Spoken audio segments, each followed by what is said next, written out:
Addition of vectors.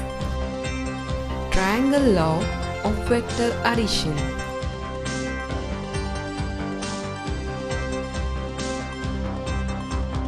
Addition of vector AB with vector BC is equal to vector AC.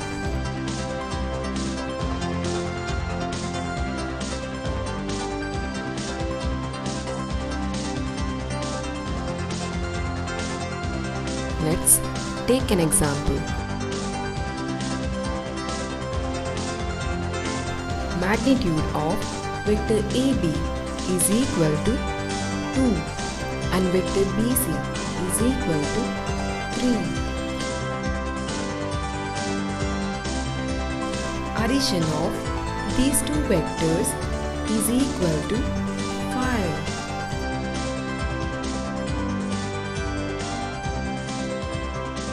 Parallelogram law of vector addition. When two vectors are represented by two adjacent sides of parallelogram by direction and magnitude, then the diagonal of the parallelogram is the resulting vector by both magnitude and direction.